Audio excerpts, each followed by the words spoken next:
सम्मानित साथियों, आज आपके जनपद अम्बेडकर नगर विधानसभा कटेहरी के उपचुनाव में जिनको बहन जी ने प्रत्याशी बनाया है, भाई अमित वर्मा जी, उनके समर्थन में चौपाल बैठक इस बूथ पर हो रही है।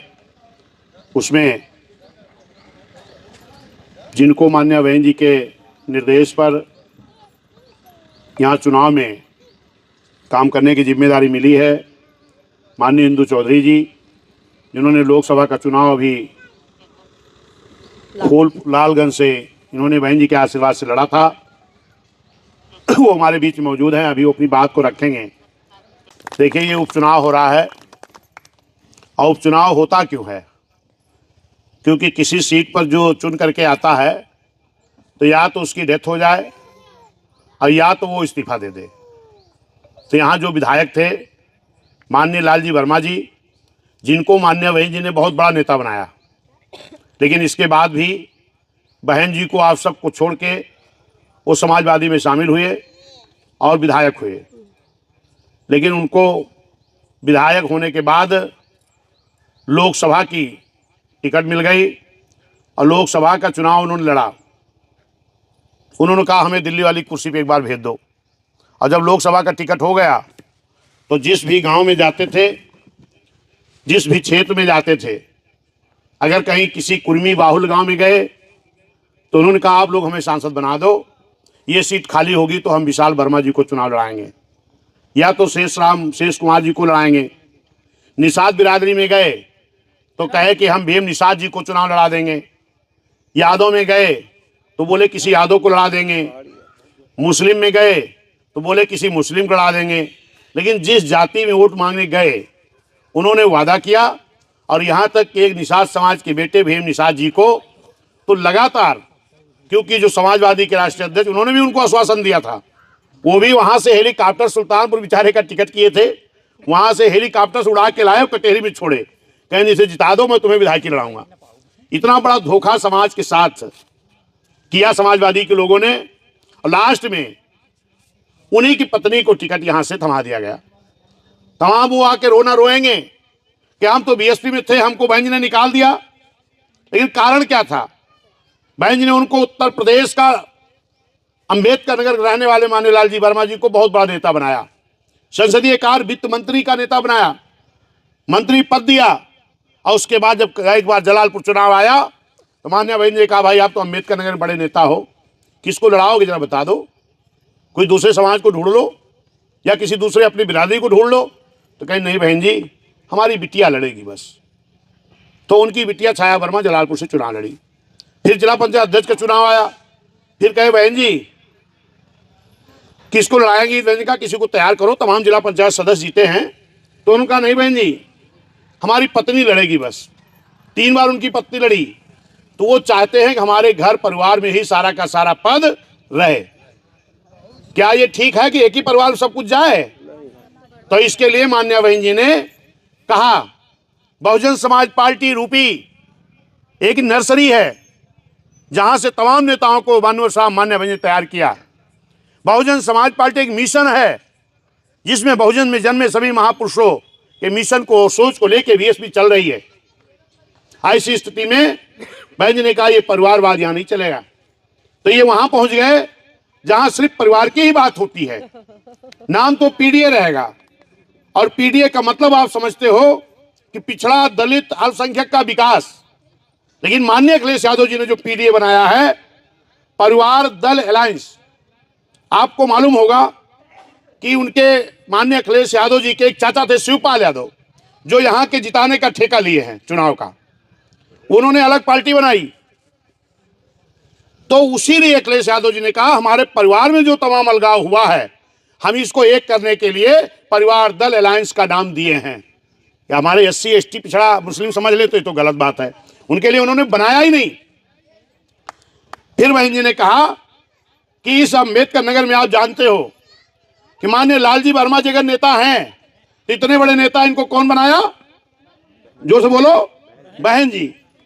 निषाद समाज में अगर कोई सबसे बड़ा नेता बना, माननीय धर्मराज निषाद जी, जिनको इतना बड़ा नेता कौन बनाया?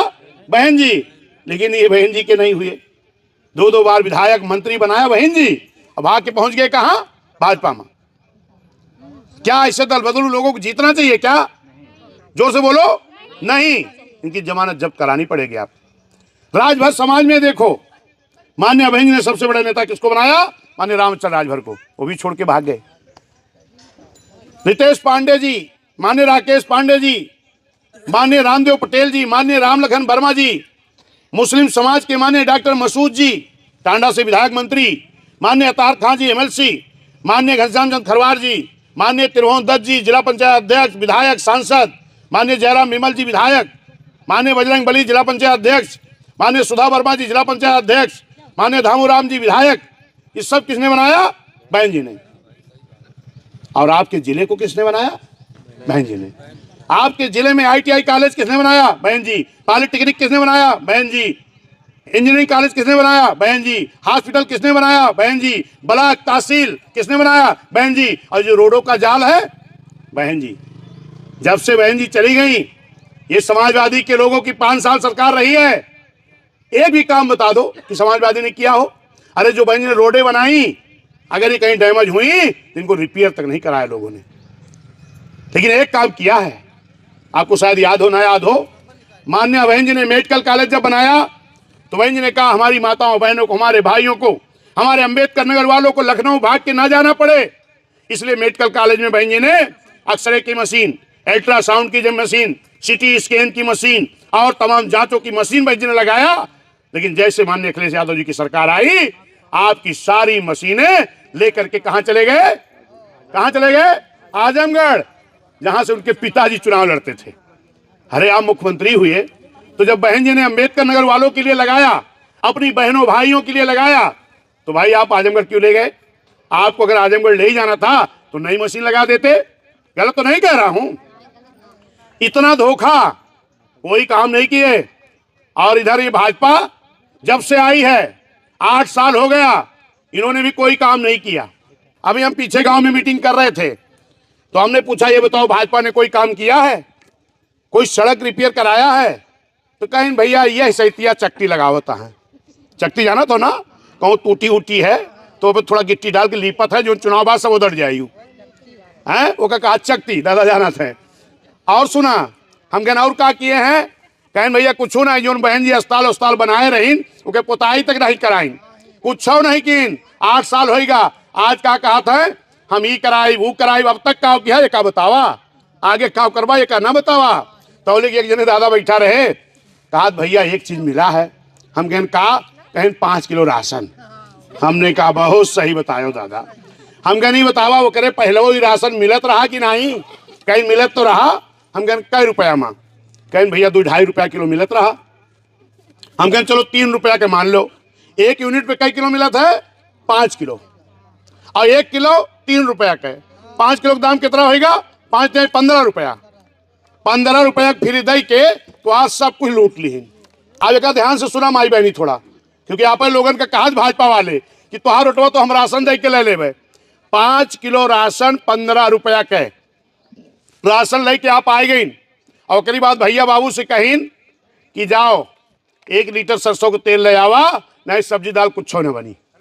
आई सरसों का तेल पहले 1 बोतल कितने में मिलत रहा? 50-60 रुपया के। आज कितने में मिलत बा? आधा लीटर 90 रुपया के। झूठ तो ना बोलो थी। और 1 लीटर कितने को होगा? 9 दूनी 18, 180 रुपया का। पहले कितने में रहा? 60 रुपया का। 15 रुपया फ्री दे के खाली सरसों के तेल में तुहार 180 रुपया ले लिए थे। यानी कितना? 120 रुपया फादिल। ये तोरे होश ना ही बा। खाली 15 रुपया का राशन लेके खुश भय हो। दाल गरीब में नहीं कहा ना कुछ मिली, मटेरियल की दाल खा। आज कितना दाम होगा? दवा के, बच्चों की पढ़ाई कितनी महंगी हो गई, बर्तन कितना महंगा हो गया, कपड़ा कितना महंगा हो गया। समझ में आ रहा ना? और दूसरी चीज क्या कही है, मोदी बाबू हमारे भाषण दिए रहे, हमारी बहनी की आंख में धुआं लागत है, इनका हम सिलेंडर फ्री देवे। लेकिन ये कदा जाने हुई है, सिलेंडर तो आएगा। सिलेंडर का दाम कितना रहा? 400 कुछ रुपया। हाई बहन जी का कहीं तू से सिलेंडर के दाम 1200, कहीं तोरे पैसा लेके फिर तू ही का हम सब्सिडी वापस दे। काहे की है वो जो तुम्हें फ्री दिए रहे वह पे 25-30% ब्याज जोड़ के तुम्हारा असुली करेक्ट आई। हे माई का आवा सब्सिडी आई बहन जी के सब्सिडी नहीं आई। ये अपन कागज पत्र लेके कहाँ पहुंच गए? Gas agency. कहीं रे बाबू बतावा, हमारे पड़ोसी के तो सब्सिडी आई गए, हमार काहे ना आई? कहीं फ्री तो ना पाए हो? कहीं हाँ बाबू फ्री पाए है मोदी जी वाला। कहीं जब तक ये सूद ब्याज सहित जोड़ के तुहार वसूली ना कह रही है तब तक तुहार सब्सिडी ना आए। और जब वो क्या वसूली हो गए तो अब शायद सबका सब्सिडी बंद हो गए। अब केहू कहा 18 रुपया, केहू कहा 36 रुपया। गलत तो ना कहा था ही। अब औतो ना नमाई बंद हो गए। अब सुनो, अब करीब बाद महंग कितना कह रही? 400 रुपया वाले का दाम होगा कितना? 1200। ऐसे थी कितना होगा? 900 कुछ शायद 870। अब 900 हो गए। जरा एक कहानी सुन ले, मोहब्बत तुम्हें का लाभ महान मिल जाए। बहन जी सुनो, ये एक कहानी बता रहे हैं। एक सेठ जी थे और एक राजा थे, और सेठ जी राजा के दोस्त रहे। बहुत ध्यान सुनिए, कहानी तो समझ में आए। और सेठ जी रोटी के व्यापार करते रहे। वो रोटी बेचत रहे 5 रुपया में, और राजा उनके दोस्त रहबे किए। जैसे अडानी अंबानी के दोस्त माननीय मोदी जी हैं। तो ये पहुंच गए राजा के लगे, कहीं राजा साहब हम 5 रुपया में रोटी बेची थे, ये रोटिया के दमवा 10 रुपया कैली, कुछ घाटा आवत बा। तो राजा कहे हमें तुम हमार दोस्त हो, 10 काहे करबो? ये कह दाम 30 कह लियो। तो वो 30 रुपया कैली। अब जब पूरे गांव गुहार मची कि तो राजा के दोस्त है रोटी बेचे वाला, ये तो 30 रुपये कर दिया। तो ये सब लोग हमारे राम सजीवन धुरिया उरिया सब लोग बटुर के पहुंच गए राजा खिया। कहीं नहीं बतावा, ये तुहार जो दोस्त है रोटी बेचे वाला, ये 5 रुपये में बेचत रहा, 30 रुपया कह रही। कहीं पुलिस का भेजो बुलवाओ का। अब जब वो आवा तो कहीं क्यों रोटी कितने में बेच रहे हो? कहीं राजा साहब 30 रुपया में। कहीं आज के बाद अगर आधे रेट में नहीं बेचोगे तो तुमको राज से बाहर कर दिया जाएगा। आधे रेट मतलब कितने में? 15 रुपया में। और बेचत कितने में रहा? 5 रुपया में। बेचे कितने में चाहत रहा? 10 रुपया में। और राजा साहब कितने में करा दी? 15 रुपया। यही हाल तोरे गैस सिलेंडर के भवा। गैस सिलेंडर मिलत कितने में रहा? 400 कुछ रुपया में। और मोदी साहब बेचवाइन कितने में? 1200 रुपया में। फिर जब जनता चिल्लाए लाग तो कम कहाँ कराइन? 300 रुपया। अब भाजपा चौराहा कहता है, देखा गैस सिलेंडर माननीय मोदी सस्ता कह दी ना, उनसे कह दे 400 कुछ करा तब सस्ता हुई। गलत तो ना कहा था ही। ये दोस्त हैं मोदी जी के सब जितने उद्योगपति वाले हैं। और ये मोबाइल पहले सिम खरीद लेते रही बहन जी, तो 10 रुपया रिचार्ज कर लिए तो जौलिक चले नहीं फोन तो होते रहा महीना भर। अब क्या होगा? उस मोदी जी के दोस्त बेचत हैं। अब वो शायद 299 रुपया। और जहिया खत्म हुए वही दिन फोन आओ 2 दिन के बाद बंद हो जात बा। गलत तो ना कहा था ही। और ये तरह ना है 28 दिन चले और महीना कुछ 30 का हुआ कुछ 31 को हुआ है। अगर 28 दिन चला 29, 30, 31 3 दिन तुहार गायब। और 11 महीना का 3 दिन अगर जोड़बा तो 11 तिहाई 33 दिन, यानी 1 महीना का ऐसे लूट लेंगे। ये मोदी जी के दोस्त लोग की कहानी है। गलत तो ना कहा था ही। और तोरे बीच में ये सपा वाले आई हैं, क्या कही हैं? तोरे बहन जी तो भाजपा से मिली है, तोरे बहन जी तो चुनाव ना लड़त है। लेकिन ये सुन ला कि यही सही एक चुनाव होगा करहल में सपा कैंडिडेट के बाद माननीय अखिलेश यादव जी का भाई सपा से, और भाजपा के बाद माननीय अखिलेश यादव जी के जीजा। भाजपा जीजा से, भाई सपा से, कौनो जीत है। भाजपा जीते तो जीजा जीती हैं, सपा जीते तो भाई जीती है। और बी टीम के का कहीं है? बहन जी का। भाजपा से मिला के का कहीं है? बहन जी का।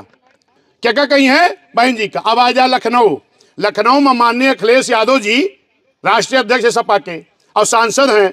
और सपा से ही उनकी पत्नी माननीय डिंपल यादव जी सांसद हैं। और उनके भाई है प्रतीक यादव जी।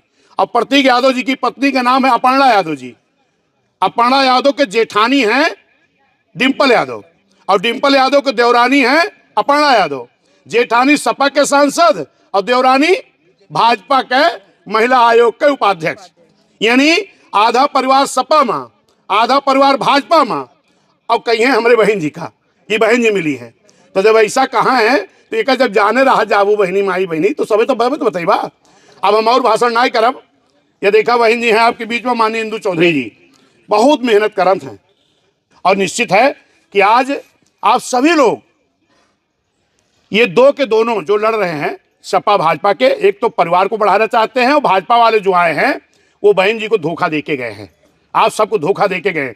जिसको बहन जी ने 3 बार विधायक बनाया, मंत्री बनाया, अब वो काले चले गए विधायक बने, या आपको धोखा देके गए हैं। इसलिए जो बहन जी ने नर्सरी बनाई है, बहन जी ने कहा जो भागे हैं भागने दो, फिर से इसी नर्सरी से हम नया नया लीडर तैयार करेंगे आपके बीच में। फिर बहन जी ने माननीय अमित वर्मा जी को टिकट दिया है। हम आप लोगों से निवेदन करेंगे, हाथी के सामने अपनी बटन दबा देना, और यहाँ 23 तारीख को माननीय अमित वर्मा जी जीतेंगे और वहां हमारी बहन जी जीत जाएंगी अमित वर्मा को वोट देने से। ये जान ला, कुछ नीला गमछा वाले और आपके बीच में आई हैं, झंडा वाले आई हैं, तो ये ध्यान रखिए आप कि जब आई हैं तो उनसे ही कह दी हैं, भैया तू झंडवा तनी दिखावा। जब दिखाई है कह दे हम बहन जी कहाँ है, दिखा दा, और दूसरा हमारा हाथी कहाँ बा वो दिखा दा। अगर झंडा माँ बहन जी के फोटो ना देखी हैं माई बहनी और ना हाथी देखी हैं तो जान नहीं है कि क्यों ₹100 हमें धोखा दिए आवा है। तो उनसे कह रही है भैया जौने झंडा माँ हाथी है वही हमारा साथी है, बाकी हम केहू का ना ही जानी। सही है कि गलत है? नहीं तो हे माई बहनी अगर 2-4 वोट खराब की हो सब ही तो 2-2 4-4 वोट से बड़ा नुकसान हो जाये। हो सकत कुछ लोग आवे कहाँ देखा हम तोरी बिरादरी के है, हम लड़त है, तो कहता हमार बिरादरी खाली हमार बहन जी हैं, गरीबन के नेता। तमाम लोग संविधान दिखावत हैं, लेकिन जब आरक्षण बंटवारा हो एक नंबर आवा तो न माननीय अखिलेश यादव जी की जुबान खुली, न माननीय राहुल जी की जुबान खुली, अकेले बहन जी संघर्ष कर रही हैं। अभी बहन जी ने एक नारा दिया है, बीएसपी से जुड़ोगे तो आगे बढ़ोगे, आपका विकास होगा और आप सुरक्षित रहेंगे। ये सही है। अगर बहन जी के साथ छूट तो यहाँ विकास बंद होगा और सुरक्षा हमार गायब है। अभी आप लोग सुने होंगे माई बहनी, ये अमेठी में एक हमारे एससी समाज के ही मास्टर साहब रहे बेचारे, उन्होंने गोली मारी गए, उनके पत्नी का मारी गए, उनके 2 साल के बिटिया रही, 2 साल बिटिया का दोष रहा, और एक बिटिया 6 साल के वह का गोली मारी गए। और अभी मिर्जापुर में 10 साल के बच्चे को गर्दन काट के फेंक दिया गया। अभी बनारस में एक हमारी 16 साल की बेटी के साथ रेप हुआ, और इतना नहीं उसको जिंदा जलाया गया। अरे आज है बुलाओ मत छोड़ो, उनको जिंदा जलाया गया और उसके बाद भी बोरे में भर के ट्रेन में लाद दिया गया। क्या बहन जी होती किसी की हिम्मत होती है? इसीलिए बहन जी ने कहा कि अगर बहुजन समाज पार्टी से जुड़ोगे तो आगे बढ़ोगे और सुरक्षित भी रहोगे।